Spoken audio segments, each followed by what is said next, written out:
all of you today.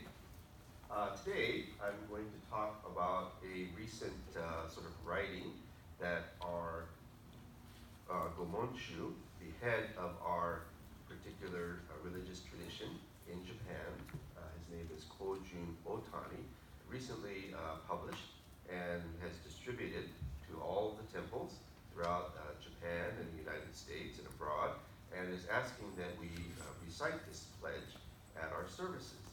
And it's really a wonderful pledge.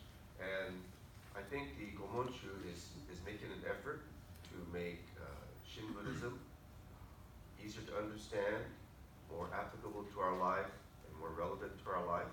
And so this is sort of his attempt at it. And so at our summer retreat we had for our young people this summer in Berkeley, we had the young people read this pledge at every service. And in time, the pledge really kind of begins to resonate more with you. But I would like to kind of explain some of this pledge as we go through it. So first we need a little Japanese lesson about what is the Monshu. So the Monshu is basically like our Pope in Catholicism. Okay, he's the head of our religious tradition. There are 10 denominations of Shin Buddhism. Ours is called Nishi Honganji, which means the temple of the Western vow. Okay, there's also a Higashi Honganji, which means the temple of the Eastern vow. And so those are the two largest, Nishi and Higashi. So in Los Angeles, we have both Nishi Honganji and Higashi Honganji. But they're located on opposite sides of each other. So Nishi Honganji is to the east and Higashi Honganji is to the west. So a little bit backwards in LA, but that's the meaning. So Monshu literally means master of the gate. Master of the gate. Gate representing a tradition, or in ancient Buddhist times, the gate, you had the gate to enter the monastery, to the whole monastic site where Buddhism was practiced. So he's the master of the gate. And he's a direct descendant of Shinran Shonin. So Shinran Shonin is on this right altar. And so he's the founder of our particular tradition of Buddhism we call Shin Buddhism, or Jodo Shinshu. So our Gomonshu is 25 generations after Shinran Shonin, who lived in the 1200s in Kamakura, Japan. So this is also kind of reflective of Japanese culture. So in Japan, things are kind of handed down from father to son in a sort of ancestral manner. For example, if your father has a tofu shop and you're the oldest son, you're obligated to take over the tofu shop, okay? So you're the oldest son, that's your responsibility. So oldest son has to take over the family business, or whatever it is that your father does. Maybe your father's a craftsman, maybe your father is a carpenter, maybe your father is a Buddhist sculptor, and those things are handed down from father to son. So you can see how arts can really be very beautifully be handed down for generations and generations because of that tradition in their culture. So our Gomonshu is a 25th generation descendant from Shinran Shonin. Okay. So when we address the Monshu, we add this go to make it more honorific. So if he's standing in front of me, I wouldn't say Monshu. I would say Go Monshu. And at the end, I would even add Sama.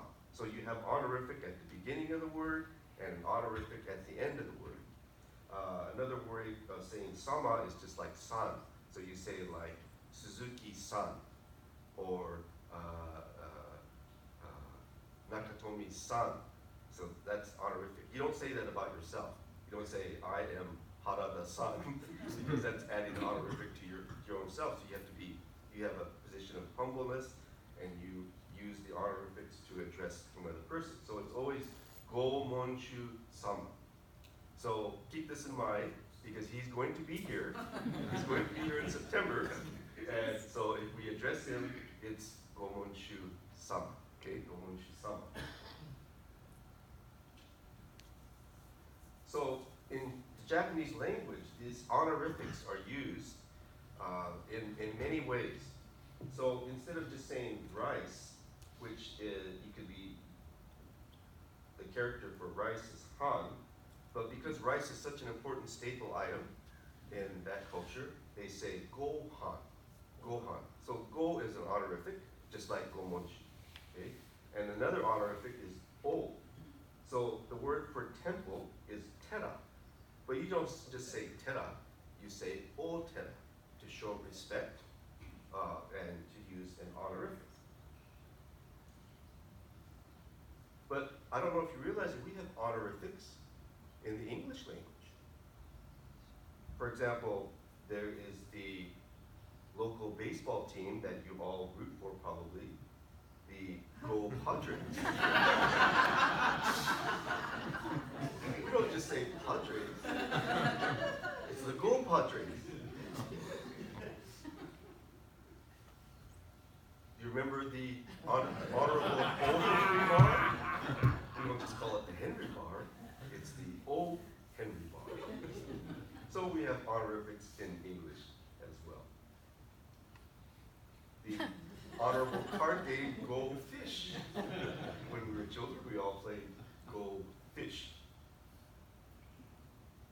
So this, our Gomonshu, as we passed out to, has written this wonderful pledge for Shin Buddhists to read and recite at our services. So this is what I'm going to go over today. So our pledge, the first stanza is, breaking out of my shell, I will share a warm smile and speak gentle words, just like the kind Buddha. So this shell, use of the word shell here, I think is really wonderful that the Gomonshu is using this kind of metaphor for us. So our shell is our ego self, which prevents us from living like a Buddha, who is able to give a warm smile and speak gentle words. So this ego shell, so our shell could be a shell of shyness, it could be a shell of low self-esteem or fear of failure, and that's why you're hiding behind your shell. But it could also be a shell of pride and arrogance. You surround yourself with your ego self of pride and arrogance. So this image, this metaphor of a shell is used in Buddhism, and it's used very much like when a chick hatches. And my professor in Japan, Professor Shigaraki, always talked about our awakening, our spiritual awakening cannot occur on our own power. Just like a chick, when it's about ready to hatch, it's trying to peck from the inside, but it's not able to penetrate through the thick shell. It requires the mother hen knowing the right time to peck from the outside to help the chick break the shell to be born. In a sense, our spiritual realization, our spiritual birth, in a sense, is very much like that. We have to be seeking from the inside, like the chick. And it takes the Dharma, the light of the Dharma, to break through our ego shell. And sometimes this occurs, the timing is something that occurs that we can't explain, but it occurs at just the right time for us in our life. So we cannot break that shell ourselves. It takes the Dharma or the teachings, the light and wisdom of the Buddha to break the shell of our ego self. And that's why we listen to the teachings, that's why we study the teachings, in order to encounter that light of the Buddha, the wisdom of the Buddha that breaks through the shell of our ego self. So the next verse, or stanza, I guess you want to call it, is not becoming lost in greed, anger, and ignorance. I shall think and act with an open mind, just like the calm and peaceful Buddha. So we are the opposite of the Buddha, being lost in greed, anger, and ignorance. And the Buddha, an awakened one, it doesn't mean that a Buddha never has greed, anger, or ignorance. The Buddha even has those feelings, or an awakened person has those feelings, but it does not last long with an awakened person. That's the big difference between an awakened person and a non-awakened person. So with us, our greed, anger, and ignorance lasts a long time.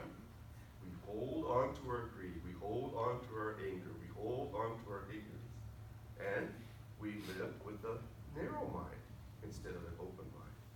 So this passage is very much showing our human nature and the very opposite, which is the heart and mind of a Buddha that is not lost in greed, anger, and ignorance. I've given this example many times before, but let me share it again. The best place, because I just experienced it a little over a week ago. I always tell people the best place to really study Buddhism and to experience greed, anger, and ignorance, which are the three poisons, is Las Vegas. In Las Vegas, you can experience all three at the same time. You go to Las Vegas, I guarantee that you will be able to experience Buddhism and the three poisons. And I always tell people, at least a couple times a year, I have to go to Las Vegas to really experience Buddhism. So you go to Las Vegas, maybe some of you don't like to gamble, but those of us that like to gamble, you go to Las Vegas and you play a slot machine, and gee, if I line these 3 sevens up, then I win this big jackpot, 1,000 coins or $1,000 or whatever it is. So, you play this machine and it's paying off, you're hitting triple bars and double bars and things, but you want to get the 3 sevens, because that's the big jackpot. So you get 7, 7, 7. So close, almost lined it all up, just one off. Then you play some more, and then you get 7, 7, 7. Oh, I just missed it again. So you keep trying, and you lose your money, and you decide, I give up. I put too much into the machine, and so you walk away. But you look back. If you leave a machine, never look back at that machine. If you leave a machine, go clear to the other side of the casino. Do not look back, because if you look back, this is what happens. You look back, as soon as you leave that machine, this little old lady walks up to it, puts in a few coins, first pull, cha-ching, 3 sevens. First try, 3 sevens lines up. And you think to yourself, that lady, she hit my jackpot. As if I own that machine. And so you're greedy, you're angry, and you're stupid all at the same time. 3 poisons. Best place to experience it. But there are many other places to experience it as well. Whatever it is that you have a weakness for, whether it's chocolate cake, whether it's shopping, going to the mall. Some years ago, there was a young girl in our YBA high school girl. She loved the mall. She just loved the mall. And she said to me, "Yeah, my parents only let me go to the mall 3 times a week. They restricted you to 3 times a week." Oh yeah, I could go every day if I could go. So it doesn't matter whether it's shopping, whether it's the world of drugs. Oh, the world of drugs, very much the 3 poisons: greed, anger, and ignorance. Around and around and around. And once you get stuck into that wheel of that cycle of the world of drugs, you're stuck. You're really, if you don't have some kind of teaching or path out, you're really stuck.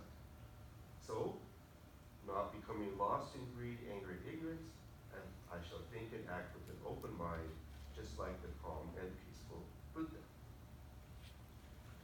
So these greed, anger, and ignorance are the three poisons. It's interesting that Buddhism calls them poisons. None of us would drink poison, right? If you see on the label, this is arsenic, oh, I think I'll have a drink of it. No one would do that. They drank it if they didn't know any better. They drank it if they didn't know any better.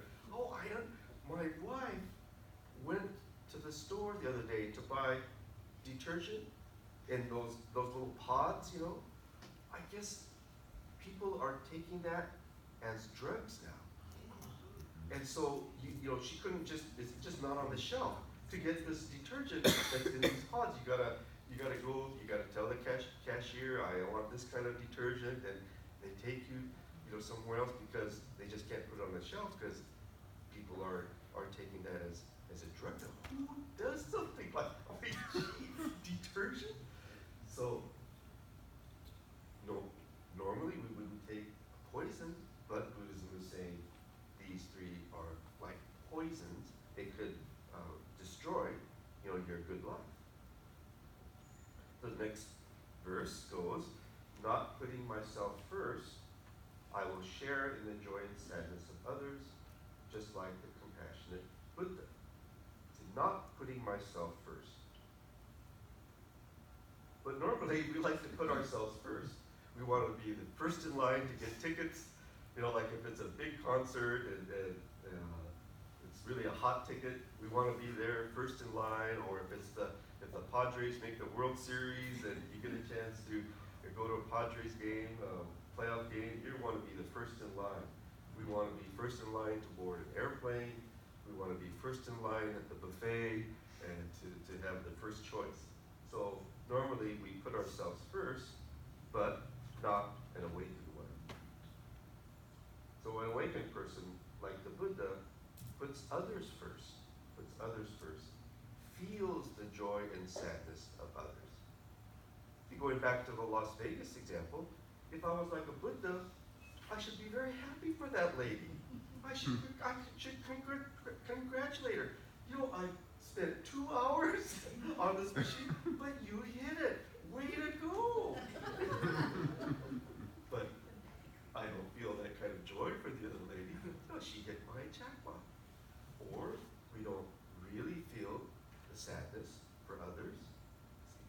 But the Buddha, having an awakened heart and mind, feels great joy and feels great sadness of other people. So, and then the last verse, realizing the gift of life I have received, I shall strive to live each day to its fullest, like the Buddha who works tirelessly to liberate all. So this expression, the gift of life, life is a gift. It's really a gift. It's not an entitlement. It's not like, well, I'm entitled to this, I'm entitled to that, because I'm living as a human being. Amazingly, we have been born into this world. We have been given life. No one knows how long we'll be able to live, whether it's 40 years, 50 years, 60 years, 80, 90. Some people even live to 100. But whatever the duration of our life is, it is a gift from the world of oneness, Because of our parents, we were born, but because they had parents, they were born, and then we were able to be born, and our grandparents had parents, and because of them, then they were able to be born, and my parents were able to be born, then I was able to be born. When you go back this way, if you go back 20 generations, it's actually over 1 million people. I couldn't believe this until I actually did it on a calculator. I read it in a book. 20 generations, so it's 2 to the power of 20, right? Those of you that know your math from high school days, 2 to the power of 20, put that into your calculator, it's over 1 million people. 20 generations, 2 parents, 4 grandparents, 8 great-grandparents. The number doubles every generation. Just 20 generations, over 1 million people. And if any one of those 1 million people are missing, I'm not here. You're not here. So life is a gift, and one strives to live each day to its fullest. Strive to live each day to its fullest. Like the Buddha, who works tirelessly to liberate all. You know, an awakened one, you know, doesn't need to take a coffee break or a nap necessarily. Works tirelessly to liberate all. And maybe we have all encountered people like this in our everyday life who live an awakened life, who live life as if it is a gift, who live life to its fullest each and every day, and never place themselves first, but always place others, or the community, or the temple, or their family, or their fellow workers. So when we put others first, then surprisingly, we don't get as tired as when we put ourselves first. So I think the Monshu has written a wonderful pledge for all Shin Buddhists to relate to the teaching. So if you have this piece of paper, so let's read it together. Okay. Breaking out of my shell, I will share a warm smile and speak gentle words, just like the kind Buddha. Not becoming lost in my greed, anger, and ignorance, I shall think and act with an open mind, just like the calm and peaceful Buddha. Not putting myself first, I will share in the joy and sadness of others, just like the compassionate Buddha. Realizing the gift of life I have received, I shall strive to live each day to its fullest, like the Buddha who tirelessly